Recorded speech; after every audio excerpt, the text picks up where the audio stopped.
Hello everyone, આજે આપણે બનાવીશું કાઠિયાવાડી વઘારેલી ખીચડી. ખીચડી બનાવવા માટે મેં પોણો કપ બાસમતી ચોખા લીધા છે. સાથે 1/4 કપ મગની પીળી દાળ અને 1/4 કપ મગની ફોતરાવાળી દાળ લઈશું. 4 મોટી ચમચી જેટલી તુવેર દાળ ઉમેરીને 2 થી 3 પાણીએ વોશ કરી લઈશું.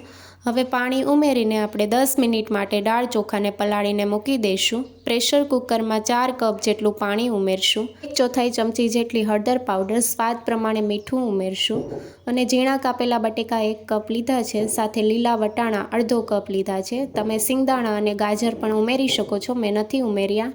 હવે દાળ ચોખા જે પલાળીને રાખ્યા છે તે ઉમેરશું અને કુકરનું ઢાંકણ બંધ કરીને 3 થી 4 વિસલ કરી લઈશું. 4 વિસલ કરી લીધી છે. કુકરનું ઢાંકણ ખોલીને જોઈએ તો ખીચડી સરસ એવી બફાઈ ગઈ છે. હવે આપણે ખીચડીનો વઘાર કરી લઈશું. નોનસ્ટિક પેનમાં 1.5 ચમચી જેટલું તેલ ઉમેરશું. અડધી ચમચી રાઈના દાણા, 1 ચમચી આખું જીરું, સૂકું લાલ મરચું, તમાલપત્ર, ચપટી હિંગ ઉમેરીને બધી જ વસ્તુને સાતળી લઈશું. રાઈ જીરું કકડી ગયું છે. હવે 2 મીડિયમ સાઇઝની ડુંગળીને ઝીણી કાપીને ઉમેરશું અને ડુંગળીને સાતળી લઈશું. હલકો કલર ચેન્જ થાય ત્યાં સુધી સાતળવાની છે.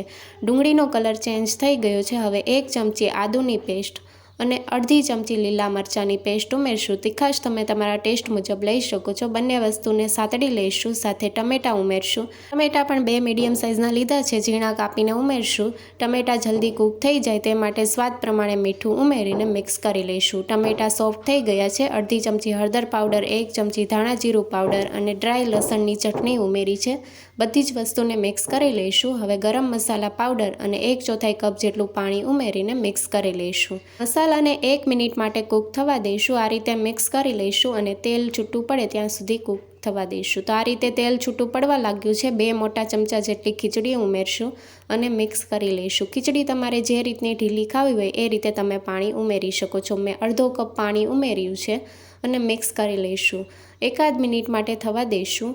તો ખીચડી સરસ એવી મિક્સ થઈ ગઈ છે. હવે 1 ચમચી ઘી ઉમેરશું અને કોથમીરના પાન ઉમેરીને ગેસની ફ્લેમ બંધ કરી દઈશું. ધાબા પર મળે તેવી કાઠિયાવાડી ખીચડી તૈયાર છે. નવી રેસીપી જોવા માટે ચેનલને લાઇક, શેર અને સબસ્ક્રાઈબ કરો. Thank you for watching.